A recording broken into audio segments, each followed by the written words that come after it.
Shanghai സഹകരണ ഉച്ചകോടിയുടെ രണ്ടാം ദിവസമായി ഇന്ന് പ്രധാനമന്ത്രി നരേന്ദ്രമോദി റഷ്യൻ പ്രസിഡന്റ് വ്ളാഡിമിർ പുടിനുമായി ഉഭയകക്ഷി ചർച്ച നടത്തും. പ്രതിരോധം, ഊർജ്ജം, റഷ്യ യുക്രൈൻ സംഘർഷം തുടങ്ങിയ വിഷയങ്ങൾ ചർച്ചയാകും. അർജുൻ പീതാംബരൻ ചേരുന്നുണ്ട് വിശദവിവരങ്ങളുമായി.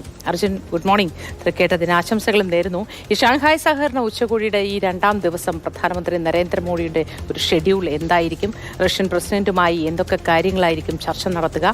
ഇന്ത്യക്ക് ഏതൊക്കെ തരത്തിൽ ഈ ചർച്ച കൊണ്ട് പ്രയോജനമുണ്ടാകുമായിരിക്കും?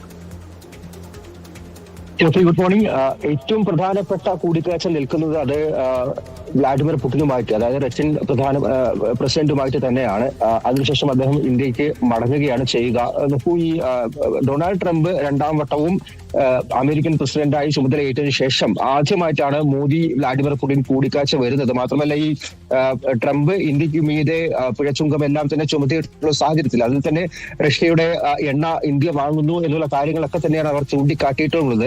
ഈ ഒരു ഘട്ടത്തിൽ വളരെ നിർണായകമായിരിക്കും, ഒരുപാട് പ്രാധാന്യം അർഹിക്കുന്ന ഒരു കൂടിക്കാഴ്ചയും ഉഭയകക്ഷി ചർച്ചയുമാണ് ഇന്നെന്തായാലും നടക്കാൻ പോകുന്നത് ചൈനയിൽ വെച്ച് എന്നുള്ള കാര്യം പ്രധാനമായിട്ടും നമുക്ക് പറയാൻ സാധിക്കും. വ്യാപാരം തന്നെയായിരിക്കും കൂടുതലും അവിടെ ചർച്ചയാകാൻ പോകുന്നത്. ഈ പിഴച്ചുങ്കം ചുമത്തിയ സാഹചര്യം, അതുപോലെ തന്നെ വ്യാപാരം വർദ്ധിപ്പിക്കുന്നത്, മാത്രമല്ല റഷ്യയിൽ നിന്നും കൂടുതൽ എണ്ണ ഇറക്കുമതി വർദ്ധിപ്പിക്കുന്ന കാര്യങ്ങളെല്ലാം തന്നെ മോദി ഉന്നയിക്കും. അക്കാര്യങ്ങളായിട്ടുള്ള വിഷയങ്ങളായിരിക്കും പ്രധാനമായിട്ടും ചർച്ചയാകാൻ പോകുന്നത്. ഈ എണ്ണ വ്യാപാരം അത് വർദ്ധിപ്പിക്കുന്നതുമായി ബന്ധപ്പെട്ട് നേരത്തെ വിദേശകാര്യമന്ത്രിമാരുടെ തലത്തിൽ, അതായത് ഇന്ത്യൻ വിദേശകാര്യമന്ത്രിയും റഷ്യൻ വിദേശകാര്യമന്ത്രിയും നേരത്തെ കഴിഞ്ഞ മാസവും കണ്ട് സംസാരിച്ച സമയത്ത് ചില ധാരണകൾ ഉണ്ടായിരുന്നു. അത് മുന്നോട്ട് കൊണ്ടുപോകാനുള്ള പ്രധാനപ്പെട്ട കരാറുകളാണ് ഇന്നത്തെ എന്തായാലും ചർച്ചയിൽ പുടിനും മോദിയും തമ്മിൽ ഉണ്ടാകാൻ പോകുന്ന ചർച്ചയിൽ എന്തായാലും നമ്മൾ ഉറ്റുനോക്കുന്നത്. മാത്രമല്ല, പ്രതിരോധ മേഖലയിൽ അടക്കം ഇപ്പോൾ യുദ്ധവിമാനത്തിന്റെ കാര്യങ്ങൾ അടക്കം ഒരുപക്ഷെ ഇന്ത്യ വാങ്ങുന്നതിനെ ബന്ധപ്പെട്ട് മുന്നോട്ട് ചർച്ചകൾ പോകാം, അതിലേക്കും വഴിവെക്കാമെന്നുള്ള കാര്യം കൂടിയാണ് എന്തായാലും ഇന്ന് വരാനുള്ളത്. ഏറ്റവും പ്രധാനപ്പെട്ട ഇന്ന് ഈ ഷാങ്ഹായ് സഹകരണ ഉച്ചകോടിയിൽ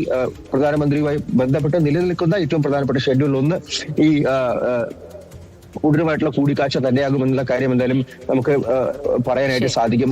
അതായത് ഈ വ്യാപാരം, പ്രത്യേകിച്ചും റഷ്യയിലേക്കും ചൈനയിലേക്കും ഇനി ഇന്ത്യയുടെ കയറ്റുമതി വർദ്ധിപ്പിക്കേണ്ട ഒരു സാഹചര്യം കൂടി നിലനിൽക്കുന്നുണ്ട്. ഇത്തരത്തോളം പിഴച്ചുങ്കം തീർച്ചയായും അത്തരം കാര്യങ്ങളുമായി ഇന്ത്യ മുന്നോട്ട് പോവുകയാണ്. അതിന്റെ ഭാഗമായാണ് ഇത്തരത്തിലൊരു കൂടിക്കാഴ്ചയും ചർച്ചയും.